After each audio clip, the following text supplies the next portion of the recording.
Okay, so this next talk is going to be about machine learning for muggles.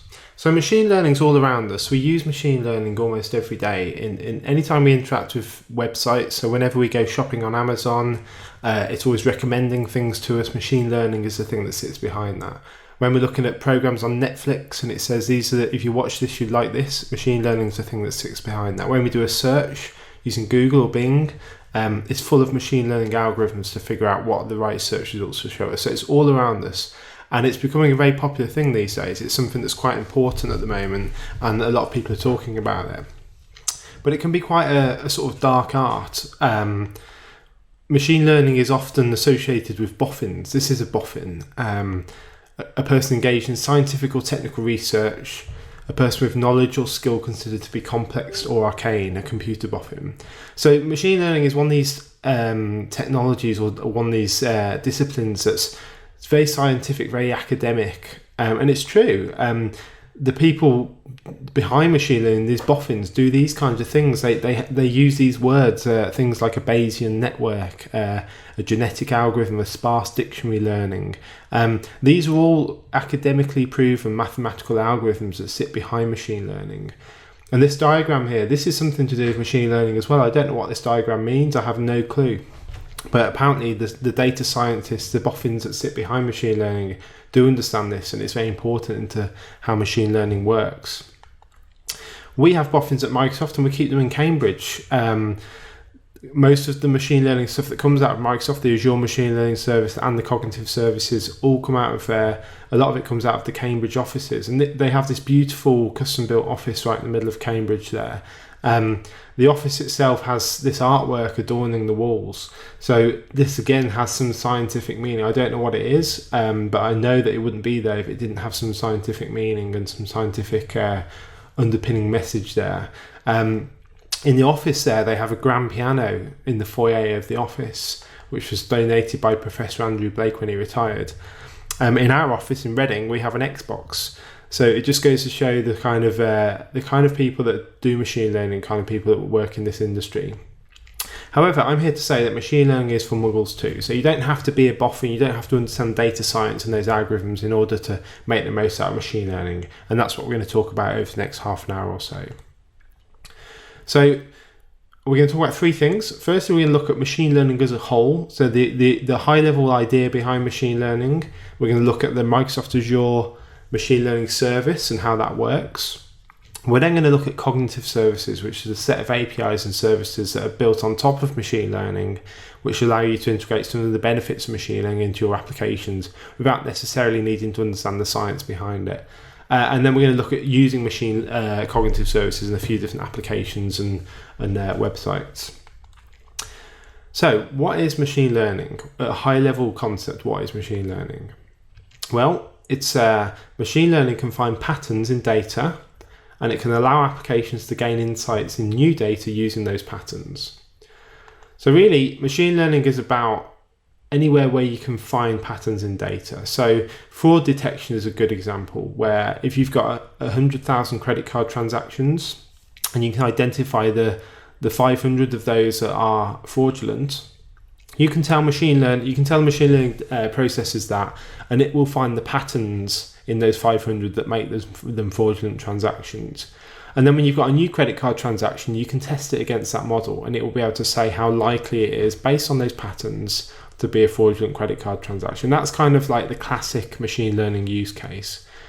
Recommendations is another one. If you've got a product inventory of 1,000 SKUs, and you've got data which shows in these 100 orders, these are the SKUs that were sold together. The machine learning algorithms can find the patterns between those connections, and it can then come up with recommendations based on those patterns for new orders. So when somebody adds one of those SKUs to their shopping cart, it can say, have you thought about looking at this SKU as well, and this one and this one? So really, it's any scenario where a pattern can be recognized in data. So data is very important. The more data you have, the quality of your data is very important. That it can recognize patterns in that data and let you test new data against those patterns. So this is the machine learning process. So if you're a data scientist, and that's the term used to describe people in the IT industry that work with machine learning at the sort of deep level. This is the process that any machine learning application goes through. This isn't necessarily to do with Azure specifically, this is just a process that applies to any machine learning application. So it starts off with some data, and it can be multiple data sets, it doesn't have to be one single data set. And also a question of what you're trying to find out. So if we take the example of credit card transactions, we might have 100,000 credit card transactions, and we might have data about which ones were fraudulent. And we might have a question, find a pattern that allows us to predict fraudulent transactions. So you pass that data and that question into the data pre-processing stage. So this is where we basically clean the data up. So make sure we've removed duplicates, make sure all the fields are populated, make sure the data is as high quality as it can be.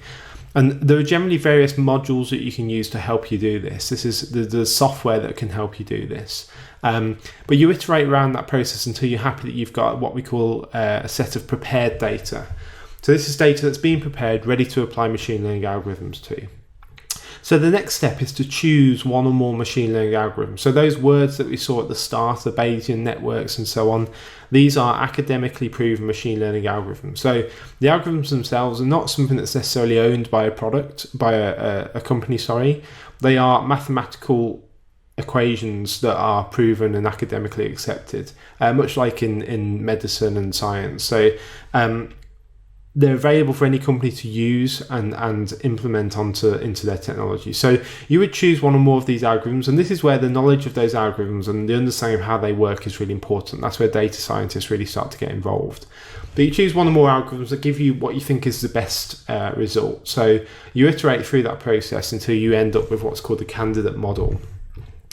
And then you choose the model, and then your application uses the model. So the model is the thing that the application interfaces with in order to get the data back. So in this case of credit card transactions, you find out, process the data, choose the right algorithms, come up with a model, and then your application can say, is this credit card transaction fraudulent? And it can use that model to predict how likely that is to be. Another thing about machine learning is it's not necessarily going to give you a yes or no answer. It's going to give you a likelihood.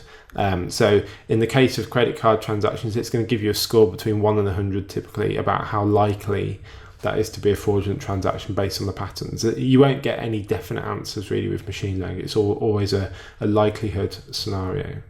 So how does this fit into Azure and Microsoft? So in Azure, we have a service called the Machine Learning Service, the Azure Machine Learning Service. And it allows you to do some of this stuff. So it gives you those data pre-processing modules. It allows you to clean the data up. Just a piece of software you can say, insert this data here, and it will pre-process that and clean the data up for you. It gives you those algorithms in software format. So you can pick and choose the algorithms that you want to use. And it gives you the model in the format of a REST API. So when you've chosen your model and done your, they're called experiments, you can expose that as a REST API for your applications to use. It also gives you this thing called the Azure Machine Learning Studio, which is a web-based interface that allows you to do all of this stuff. So this is it's kind of like an IDE for machine learning.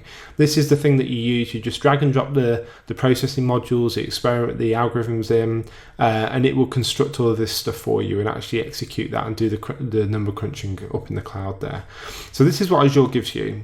And the way this maps onto the machine learning process is it's data processing modules, it's the machine learning algorithms, it's the API that exposes the model as a REST API, and underpinning all of that, you've got the Azure Machine Learning Studio, which is the interface that you use to design all this stuff. But I don't know about you, but that still seems like it's a bit for boffins for me. So you kind of need to be a data scientist to use the Azure Machine Learning. It does make it very easy, but you still need to understand the principles and the underlying processes around machine learning. And what happens if you're just a developer, you're just a web developer, you just want to use this stuff in your application? You know that a recommendations engine is going to make your application better, but you don't want to have to go and design that stuff yourself. So this is where Microsoft Cognitive Services comes into it.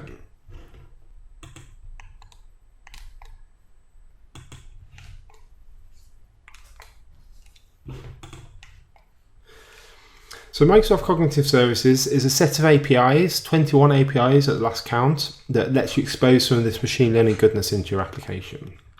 So it's really about adding smarts to your app. It's they're all based on the machine learning backend. Like I say, they're simple REST APIs, so you can access them using any technology, any programming language, any device, and they're either free or cheap. So most of them have a free tier where you can get a certain number of transactions per month. So one of them, for example, is the text analytics API, which does sentiment analysis in text. You get 5,000 transactions a month for that, and then if you want to use it beyond that, you have to pay for it. But they're not particularly expensive in the grand scheme of things. If you're using this for a real world production application, the costs are fairly minimal, and they do vary by API. So this is the full list of APIs at last count, and they're broadly split into 5 categories. So we've got the Vision family of APIs, which is all to do with doing things with images. So identifying things in images, looking at emotions, looking at faces, looking at videos. It's all about computer vision and image processing. We've got the speech APIs, which is all about speech and recognizing speech, translating speech. Language, which is about linguistic and analytics, text analytics, spell check, that kind of thing. Knowledge, which is where the recommendations engine comes in. It's all about linking entities with each other and exploring data. And then you've got the set of search APIs, which is really the Bing APIs, where you've got image search, news, video, web search, etc. So this is all collectively referred to as the Microsoft Cognitive Services. So now we're going to take a quick look at some of these services in action and see exactly how they work. So we'll start off. This is the website. You can go to the website. It's microsoft.com/cognitive services, and you can click into the menu here and see all of the APIs that are available to us here. So you can see the whole list that we just saw. I'm going to look at the emotion API initially. So this is an API that will take an image, and it will an image of a human face. It will analyze that image for emotions and give you a set of results based on the emotions that are shown in that picture. So I've got a picture that I want to use here. So I've got a daughter here called Madison. Now Madison's 4 years old, and I think this is quite an interesting photo of her. So I'm not really sure as a father whether what's going on in her head here. I don't know whether she's happy or sad. I know it's an interesting photo, but I'm not quite sure what the emotions are. So luckily, Cognitive Services is here to help. So if I just upload this photo to this website here, it's going to analyze the photo and tell me what the results are there. And what we can see here, it's identified Madison's face, and you get the face rectangle to show the bounds of the face. And if we look at the scores there, we can see that the overriding emotion here at 62% is contempt. Secondary to that is disgust at 20%, and then 9% of anger, and a few of the other emotions as well. But primarily contempt, disgust and anger is what's being shown here on the young, sweet Madison's face. And in case you're wondering, this is what a 3-year-old looks like when the father tells her, "No more chocolate, Madison, you've had enough today." That's what happens. So machine learning helping me to be a better parent there, which is obviously a very good thing. Now, the other thing that I wanted to show you was this website called Twins or Not. So there's a couple of websites like this. These are websites that Microsoft have built based on these Cognitive Services APIs. So this particular one is based on the Face API. And we're going to look at this and just see how this works. So I've been told by a few people that I bear a resemblance to Jake Gyllenhaal. So I've got a picture of me here. This is what I called fake Jake. And some people say I look a bit like Jake Gyllenhaal, which I'm going to take as a real compliment. But let's see if machine learning thinks that is the case. So I'm going to start off by uploading that picture to the website. And then I'm going to upload the picture of Jake Gyllenhaal, the American actor. There he is, there's Jake. And we'll see whether we're twins or not. Now, it's given us an 87% match there. So, I absolutely didn't dress up and try and pose exactly like Jake. I didn't do my hair like Jake's hair. I didn't try and grow some stubble like Jake's got, and I didn't try and wear the same clothes to try and make this a match. I promise you that. But it's given us an 87%. And just in case you think that's a fluke, I'll upload another picture of me and compare it to Jake. And this one comes back as actually 90%. So it's not looking at the kind of the pose or the background lighting or anything like that. It's looking at the facial structure, the facial features, and trying to identify how similar we are. So it's scientifically proven. I do look a little bit like Jake Gyllenhaal, and I'm really happy with that. and I'm feeling quite good about myself. But let's go on to another website called howold.net, and this one is a similar thing. It uses the Face API again, but it assesses how old somebody looks. So let's upload a photo of me and just see how old I am. So I'm 36, I'm very nearly 37, but look at that, it's given me a score of 42 years old, which isn't great. So I look 5 years older than I actually am. And the bad thing is this photo was taken about a year ago as well, so it's actually 6 years older. It has identified me as a male, but apart from that, it's not looking good. So that's brought me back down to earth a little bit. But just to be fair, let's try and see whether Jake looks his age as well. So Jake is actually the same age as me. He's about 6 months younger, but he's basically the same age, 37 years old. And look at that, 43. So Jake looks even older than I do. So that's made me feel quite good about myself again, and I'm quite happy about that.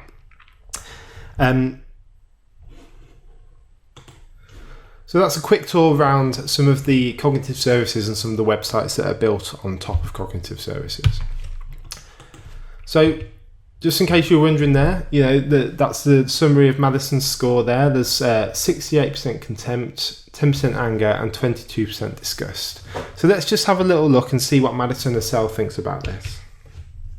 Be a better parent with my public serving. There we go. Madison, bless her, thinks that you can be a better parent if you use Microsoft Cognitive Services. What an advertising slogan that is. Okay, next thing, we want to look at actually building something with these services. So we're going to look at an application that we've built using Cognitive Services and just see how that works and how the code works for that.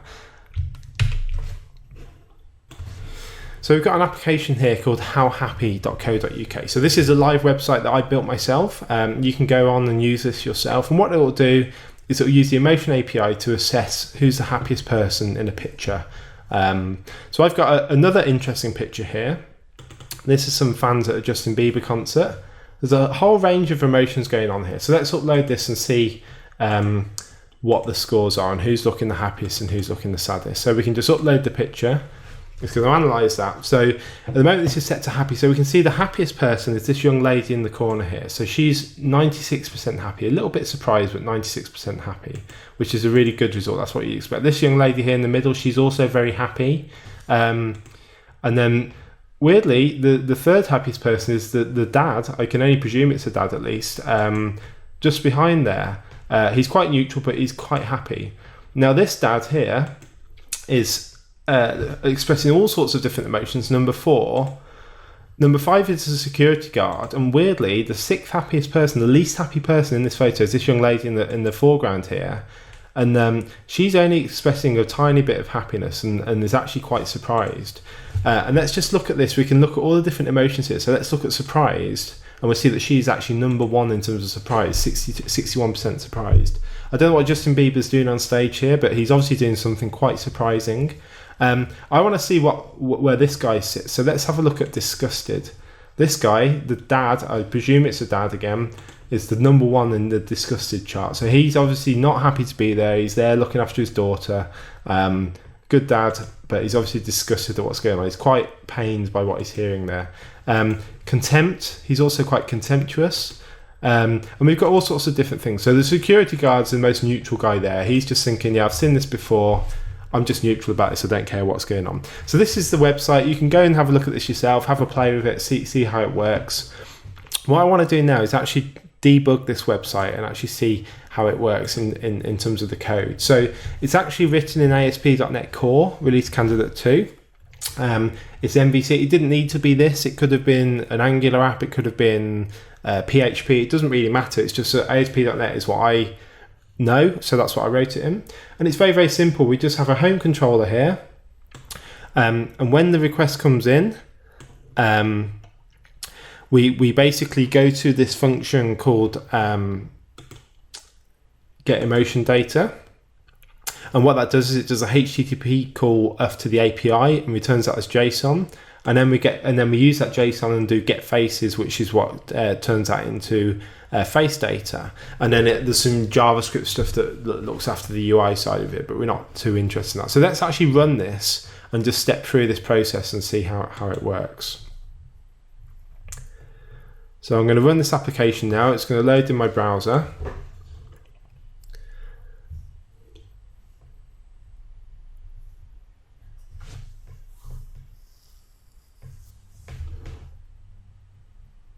Okay, there we go. We're going to upload that same photo. And let's just step through the process here. So it's hit that first breakpoint. So this is get emotion data. So what I've done is I've passed in an iForm file. This is a new thing in ASP.NET Core for passing files around. It seems to be the way that you submit files from a form. So you can see, if I expand that out, you can see that I've got the JPEG file there and the length and all that kind of stuff. I can get the binary data from that file. And now we can just step through the process. So we're going to do a HTTP request. So I'm just going to add another breakpoint in here and here. So let's continue through that. So this is now going to make the request. So I've constructed this content object which has my file in there. I've added the octet stream header type, and I've added my API key as well. So all this is very well documented on the Cognitive Services API reference. If we just continue again, that's going to go off and make the call. So it's giving me this response message. So let's just explore this a little bit. I'm just going to add a watch on this so we can explore this in a bit more detail. So what it's done here is it's given me a status code of OK, which is great. So it's giving me the 200 OK response. I'm just going to zoom in so you can see that there. And it's also attached some content as well, which I can construct some JSON content that I can make some kind of sense out of. And what I'm going to do now, put another breakpoint in there, just continue on. And I've got that response string as well. So if I look at in the JSON visualizer, this is basically some JSON. So for each face that was recognized, it's given me the face rectangle, the height, left, top, and width, so that I can identify the face on the image. And it's also given me a score for each of the emotions. So that's coming back as kind of raw JSON. Like if we look at that as text instead, we'll see that that's just basically a JSON document that gets returned back. So what I need to do now, having got that response string, is I want to then go and look at constructing that JSON as faces. So this method takes the JSON as an input parameter. And if we just put another breakpoint in there and continue on, it's going to loop around the response array. So this is the array of JSON documents. And for each one, it's going to deserialize it to a face object. So this is my .NET object, and it's going to give me a face with the scores and the rectangles on there. And I'm going to add that to a list of faces, basically. And that's effectively what my application does, is it goes off it to the API, gets the JSON back, constructs a list of faces, and then has some stuff on the front end that actually represents that. So I'm going to just let that run. I'll take this breakpoint out. Oh, there's no uploads in file, brilliant. Okay, so let's try that again. I think maybe I just took too long about that. All right, so I'm going to just let all these breakpoints go now. Delete all breakpoints.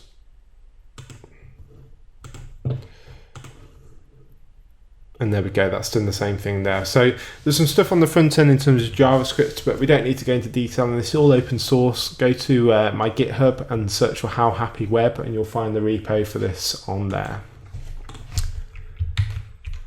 So that's building with cognitive services. So we've covered quite a lot of stuff there. You can contact me at Martin Kern. You can go to my email, martinkern@microsoft.com, and you can have a look at my website, which I've got a load of stuff there about cognitive services and what's going on there. But we've basically looked at machine learning as a whole, the Azure Machine Learning Service, the kind of tools that we give you for that, and then these 21 cognitive services APIs and how easy they are to actually work with in real world applications. Thank you very much.